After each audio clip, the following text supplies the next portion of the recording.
Oi pessoal, tudo bem? Hoje a gente vai estar dando continuidade, né, a nossos vídeos aqui da parte de mecanismos, né? Hoje a gente vai estar trabalhando com um simulador, né, ligado à parte de torneamento convencional. Né, esse simulador é muito interessante ele, né? Na descrição tem um link dele, né? Aí justamente para estar baixando aí, né, no smartphone, né? Então bem interessante ele. Bom, e nesse vídeo de hoje a gente vai estar falando justamente sobre a questão de geometria, né, envolvendo, né, justamente torno convencional, né? Muitos estudantes, né, acreditam, né, que tem uma base, né, que a estrutura ligada à parte do torneamento, né, tá ligado apenas à questão da usinagem de peças cilíndricas, coisa do tipo, né, mas às vezes esquece que esse procedimento, essa operação, né, ela se dá justamente por revolução, né, ela se dá por revolução, ou seja, por giro. Né? Obviamente isso não está ligado à questão de geometria da máquina, né? Isso aí é questão de funcionamento. Né? Então, esse princípio aqui, né, ele é importante a gente estar iniciando por esse conceito, porque a usinagem no torneamento ela se dá por meio de revolução. Né? Então, ela serve para fabricar, essa máquina serve para fabricar aí, peças de geometrias diversas, né? Inclusive o elemento de fixação aqui que está segurando a peça, né? Essa placa aqui, que é a famosa placa universal de 3 castanhas, ela é um acessório, né? Então ela pode ser trocada por uma placa de arrasto, por uma placa de 4 castanhas, né? Outro dispositivo, né? Mas o objetivo é justamente essa ação por meio dessa usinagem por revolução. Né? E por que eu estou comentando isso? Né? Um dos elementos, né, que envolve esse tipo de operação está ligado diretamente à questão da geometria. Né? Então, a partir do momento que a gente tem, né, a peça em giro, né, aqui, como está ocorrendo, existe, né, justamente uma questão de batimento. Né? Ou seja, a peça está girando, né, no caso é uma peça cilíndrica, né, ela está girando.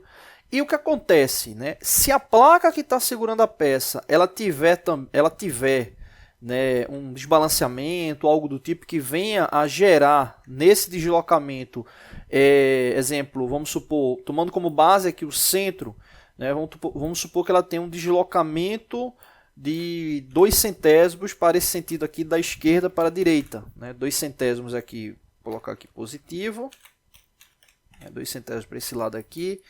E para esse lado aqui, vamos colocar aqui menos 0,02.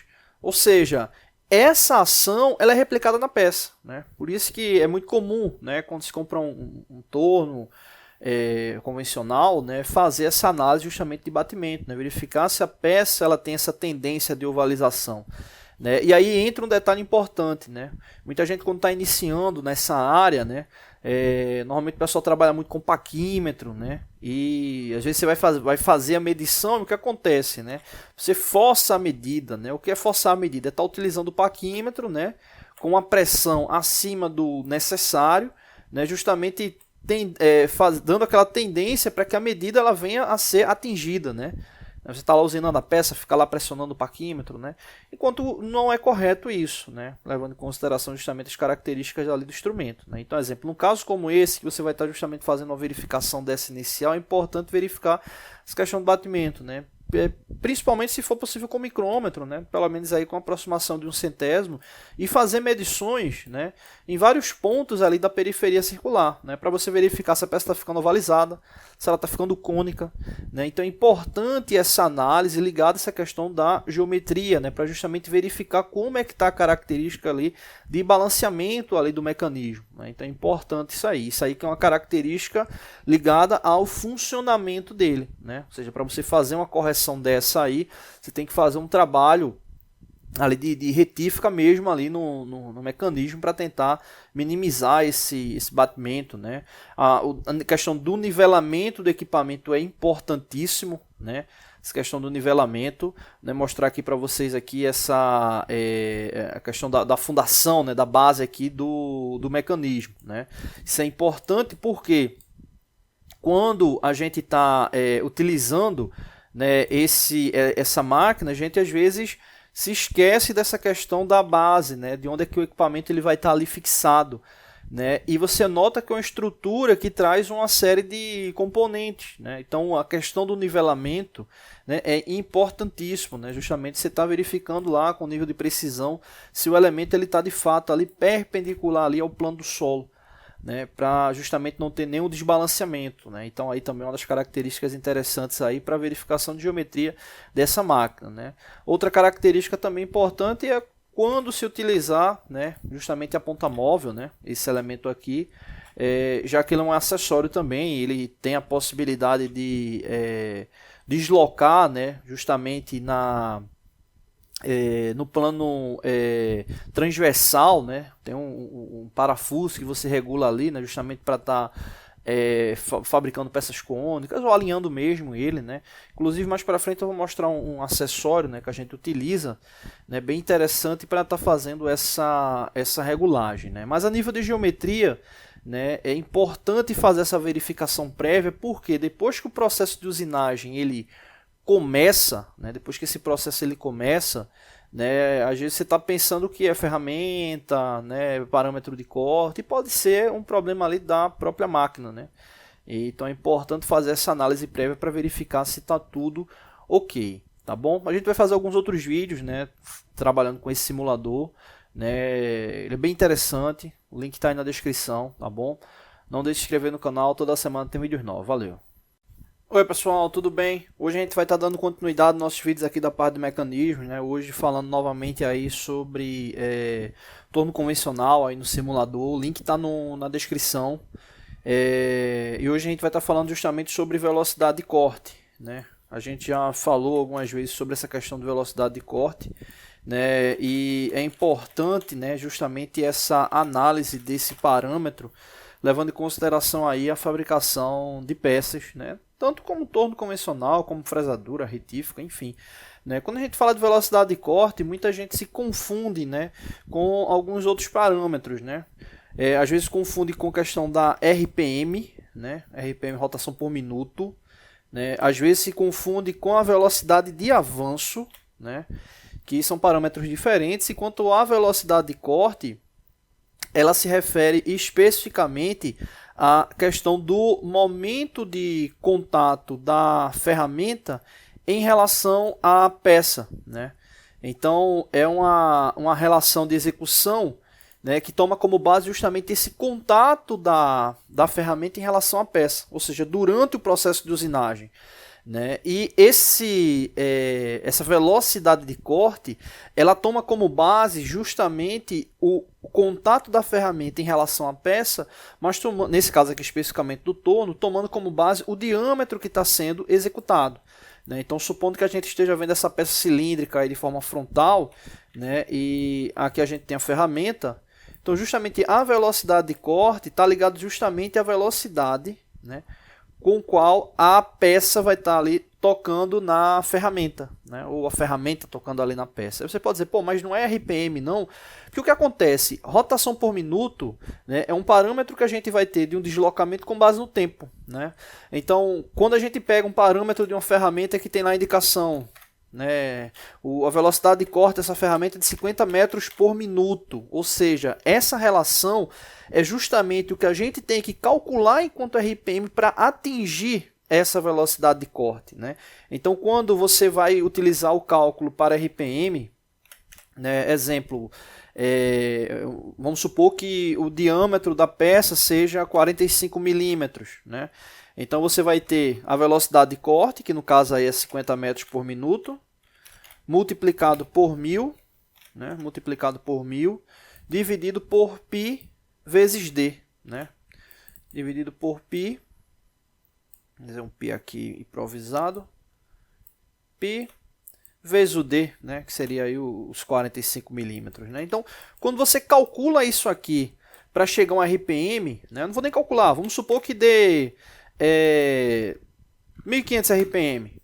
Esse 1500 RPM é justamente para garantir a velocidade de corte, que é de 50 metros por minuto, ou seja, a velocidade de corte com qual a ferramenta foi testada, conforme o fabricante indica, né? Então, esse parâmetro ligado à velocidade de corte, quando você calcula a RPM, é justamente para garantir aquela velocidade de corte, ou seja, a velocidade tangencial da ferramenta em relação à peça, né? Então, essa relação da peça, né, nesse contato da usinagem, né, do momento ali de corte, né, é justamente um parâmetro o qual toma-se como base o teste realizado pelos fabricantes para garantir a qualidade durante o processo. Essa qualidade ela vai estar ligada à questão de geometria da peça, né, atendendo às especificações no que diz respeito à aresta de corte da ferramenta, a geometria da peça e também parâmetros ligados à rugosidade, né? Então, quando você retrata essa questão da velocidade de corte, né, que você está utilizando uma RPM adequada, é porque você está garantindo a velocidade de corte. Então, um exemplo, né? Se você tem uma ferramenta que tem uma velocidade de corte de 50 metros por minuto, né, e com a peça com 45 milímetros de diâmetro, você vai calcular um RPM X para essa peça. Se o diâmetro da peça é menor, 25 milímetros, por exemplo, e você está com a mesma ferramenta, significa que a velocidade de corte é a mesma. Então, o que acontece? Você vai ter que calcular a RPM, né, também para esse diâmetro menor. Consequentemente, a RPM vai ser uma RPM nova. Vamos colocar aqui a RPM Y.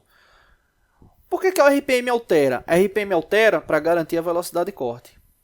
Ou seja, quando você tem um diâmetro menor ou um diâmetro maior, né, a rotação muda para você garantir a mesma velocidade de corte tangencial, né? Então, independente do diâmetro, você vai estar sempre utilizando essa mesma velocidade de corte. A gente já fez vários vídeos falando sobre velocidade de corte, né? A gente fez isso aqui mais para revisar mesmo, né? Tem alguns links aí na descrição, né? Então é isso, a velocidade de corte ela está ligada a essa questão de um parâmetro, né, indicado pelo fabricante com base nos testes da ferramenta, né, visando atender esses parâmetros ligados à geometria, né, a característica ali da aresta de corte da ferramenta e rugosidade.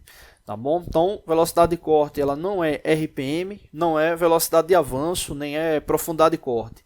A velocidade de corte ela é um parâmetro que toma como base justamente a velocidade tangencial da peça em relação à ferramenta, ou vice-versa, né? E nesse caso, o objetivo é justamente garantir essa velocidade de corte sempre que está ocorrendo a usinagem, ou seja, a gente vai estar garantindo o parâmetro que o fabricante está solicitando. Então, quando a gente calcula a RPM, que coloca ali o valor da velocidade de corte indicado, é justamente para que aquela RPM ela atinja aquela velocidade de corte específica. Tá bom? No próximo vídeo a gente vai estar fazendo um cálculo de comparação, cálculo de RPM, cálculo de velocidade de corte aí para ficar tranquilo, tá bom? Não deixe de se inscrever no canal, toda semana tem vídeos novos, valeu! Oi pessoal, tudo bem? Hoje a gente vai estar dando continuidade nos nossos vídeos aqui da parte de mecanismos, né? A gente fazendo o terceiro vídeo aí da série sobre o simulador do torno, né? O link está na descrição do simulador, né? Um detalhe importante, no último vídeo a gente estava falando sobre essa questão de velocidade de corte, né? E aí nesse vídeo aqui a gente vai traçar um paralelo, né? Velocidade de corte RPM e sobre geometria da ferramenta, né? No que diz respeito ali à característica da fabricação. Bom, o primeiro passo aí ligado a essa questão da velocidade de corte, né? Como a gente tinha comentado no último vídeo, né? A gente calcula a velocidade de corte, ou melhor, a gente calcula a RPM justamente para garantir a velocidade de corte indicada ali pelo fabricante, né? Então vamos trazer aqui valores aqui para a gente poder fazer essa verificação, né? Vamos supor o seguinte, vamos supor que você comprou uma ferramenta e a ferramenta ela tá com a indicação dessa velocidade de corte aqui, 35 metros por minuto, né? A indicação dela. Então, vamos aqui fazer um paralelo, supondo que você tem uma peça para tornear, né, com 30 milímetros de diâmetro, né, 30 milímetros de diâmetro, e você quer calcular RPM, né, para tornear essa peça, né? Então você vai ter, já vou colocar aqui os valores direto, né? Você vai ter VC vezes 1000, né? O 35, né? No caso a velocidade de corte, multiplicado por 1000, né? Onde você vai ter justamente dividido pelo produto de π vezes d, né? Ou seja, 3,14 vezes o diâmetro, né? 3,14 vezes o diâmetro nesse caso é 30. Então a gente vai ter 35 vezes 1000, vai dar 35.000, né? E 35.000 justamente dividido pela multiplicação do π, né? 3,14 por 30, né? Então nesse caso aí vai dar 371 RPM aproximadamente, né? Então a gente teria aqui justamente essa RPM a ser selecionada no equipamento, né? 371 RPM. Beleza. Agora vamos fazer a verificação contrária, né? Se a gente está com essa RPM de 371 e quer calcular a velocidade de corte a partir da rotação, né, o que é que a gente faz? A gente utiliza justamente aqui essa forma. Deixa eu separar aqui. Então aqui para o cálculo da RPM, vou colocar aqui em cima RPM, e aqui embaixo a gente vai fazer o cálculo ligado à velocidade de corte, né? Então aqui embaixo vou colocar aqui VC, velocidade de corte. E aí no caso, para calcular essa velocidade de corte, o que é que a gente vai fazer? A gente vai ter o seguinte, né? A gente vai ter o π, 3,14, multiplicado pelo diâmetro. Detalhe, né? O diâmetro ele tem que estar em metros, né? O 1000 na fórmula da RPM ele está ligado justamente a essa questão de conversão, milímetro, metro, né? Então nesse caso aí, como é 30 milímetros, né? Então para a gente converter para metros, a gente divide justamente por 1000, né? Então nesse caso aí vai dar 0,03, né? E multiplica, né, justamente pela RPM encontrada, né? Ou pela RPM, né, que está sendo utilizada, que nesse caso é 371. Né? Então, nesse caso aí, a velocidade de corte, né, vai dar 3,14 multiplicado por 0,03 multiplicado por 371. 3,14 multiplicado por 0,03 multiplicado por 371. Que vai dar, nesse caso aí, né, vou colocar aqui, deu aproximadamente 34,97. Né? Ou seja, esse valor aí, em metros por minuto, representa justamente a velocidade de corte. Ele não bateu exatamente 35 por causa do arredondamento, né, aqui na RPM. Né? Mas você vê que justamente aqui a gente está utilizando uma RPM para garantir o quê? Uma velocidade de corte, que é a velocidade de corte ali indicada pelo fabricante. Né? Então, tá aqui a velocidade de corte. Beleza? Tranquilo. Bom, essa segunda parte agora, a gente vai estar falando justamente sobre geometria da ferramenta, no que diz respeito à aplicação ali na peça. Você pode estar observando aqui a ferramenta ali em contato com a peça. O que acontece? Quando a gente tem uma determinada geometria, essa geometria ela acaba sendo imprimida, né, vamos assim chamar, né, no que diz respeito no contato da peça. Né? Ou seja, se essa geometria ela tem um determinado ângulo, esse ângulo ele vai ficar ali, impresso ali na peça. Então, quando a gente vai selecionar uma ferramenta, a gente tem que ficar atento com a aplicação dela e, consequentemente, o ângulo que ela tem, porque esse ângulo ele vai ficar na peça. Né? Então, é importante essa análise. Né? Aqui no caso, se a gente for observar a nível de estrutura geral, a gente tem aqui o ângulo de cunha, né, que seria esse ângulo principal aqui da ferramenta. A gente tem um ângulo de folga, né, e tem um ângulo aqui ligado à saída, né, do material. Né. Então você tem essa relação aí, o ângulo de cunha, o ângulo de folga, o ângulo de saída, né, ligado aí à aplicação da execução da usinagem. Só que esse ângulo ele pode justamente estar mudando. Né. Existem várias, né, ferramentas aí aplicadas ao processo. Né. Eu vou mostrar algumas aqui no simulador. Né, algumas ferramentas que a gente tem aqui no simulador justamente para poder, né, verificar essa relação, né, no que diz respeito ali à geometria. Né. Então aqui você pode observar, né, tem algumas ferramentas, né, tem algumas aqui que estão bloqueadas, mas a gente pode observar justamente características ali ligadas à ferramenta. Né, ângulo de abertura aqui de 75 graus. Né, então justamente essa geometria é a geometria que vai ser impressa ali o processo durante a usinagem. Né? Então, se você está com uma ferramenta que ela está com uma determinada abertura, né? Quando ela iniciar o processo de execução, né? O material ele vai ficar justamente ligado ali com o contrário desse ângulo. Né? Então, é importante essa análise do ângulo que vai ser utilizado e ficar atento com a questão da aplicabilidade. Né? Se vai ser um ângulo que vai estar aplicado ali ao desbaste, depois vai ter uma ferramenta ali aplicada ao acabamento. Né? Então é importante essa análise da geometria da ferramenta, porque vai ser a geometria que vai ficar ali impressa. Né? Seja para o diâmetro interno, externo, seja ferramenta para canal, ruscamento, enfim. Então essa ação ligada ao tipo de ferramenta é importante. Né? Exemplo, essa é a ferramenta que está selecionada aqui no software. Né? É justamente essa ferramenta que está aqui aplicada. Né? Uma das ferramentas mais comuns, né, de execução. Né? Então, isso aí é importante levando em consideração o desenho da peça que está sendo confeccionado, ou seja, observar essa geometria para garantir de fato ali a especificação, né, final no que diz respeito à peça. né? Ou seja, entender, né, essa característica no que diz respeito à execução, né? Como é que a geometria da peça vai ficar ali em relação à ferramenta, né? Então é um detalhe importantíssimo. Eu tenho uma aplicabilidade nesse software, né, que ele mostra justamente, né, o contorno da peça como está ficando em relação ali à ferramenta, né? É justamente essa função aqui da medição, né? E aqui tem um detalhe importante, né? Aqui a gente vê bem, aqui a gente tem a silhueta da peça, aqui a gente tem a silhueta da peça, e aqui, deixa eu ampliar mais, aqui você tem justamente o contato, né, onde está ocorrendo o contato da ferramenta em relação à peça. Observe que aqui não está um ângulo reto, né? Observe que está justamente o ângulo do que? Da ferramenta, né? Então você nota que tem uma característica geométrica aqui dessa superfície ligado à geometria da ferramenta em relação à peça, né? Então é uma observação importante aí para esse processo, tá bom? Não deixe de se inscrever no canal, toda semana tem vídeos novos, valeu!